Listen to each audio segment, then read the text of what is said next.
are the same three consonants as the Hebrew word for peace.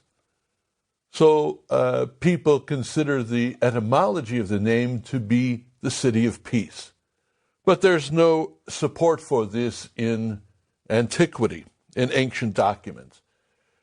More probably, the name means the foundation of the god Shalem. Shalem was the god worshipped by the original inhabitants of the city of Jerusalem. The first time the city appears in any ancient document is in an Egyptian text from 1900 years before Christ. In this text, it is known as Rushalimum. Now, the location of the city. It's in the central highlands of Palestine, about 2,600 feet above sea level, and it borders on the Judean desert.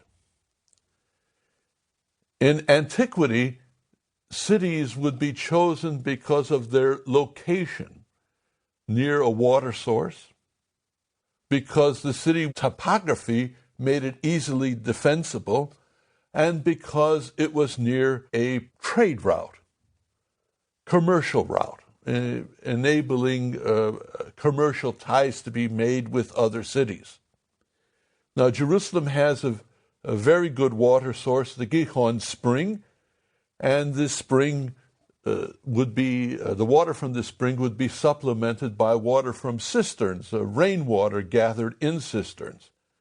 Jerusalem receives about the same amount of rainwater as the city of London does, except that in Jerusalem, the rainy season is only 6 months, between November and April. And it's easily defensible because the ancient city was built on two ridges.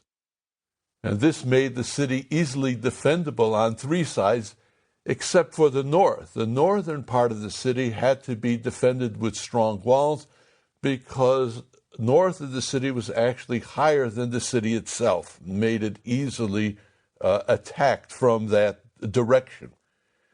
The problem that Jerusalem had, it was not near any important trade route. That's why, for most of its history, it was a rather small city. Other cities in ancient Canaan were much larger. Now, the city has been continuously inhabited for 6,000 years.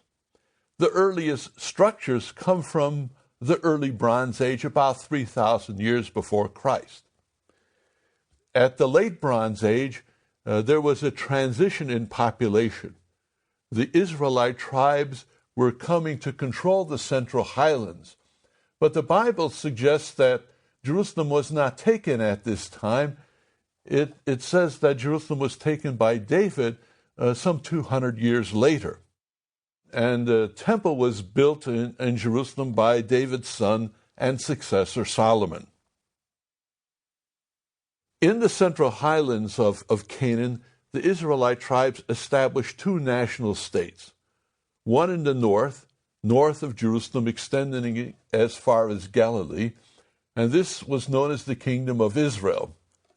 The southern kingdom, with Jerusalem as its capital, extended from Jerusalem south all the way to the Negev desert. These two kingdoms were, in a sense, rivals to one another. And Jerusalem serving as the capital of the southern kingdom for all of its history. These two kingdoms were able to emerge in Canaan because there was an absence of imperial power. Both the Egyptian Empire and the Hittite Empire exhausted themselves in conflicts trying to control Canaan, not for its agricultural potential, but because important trade routes passed between Egypt and Mesopotamia through Canaan, and control of these trade routes was a source of great wealth.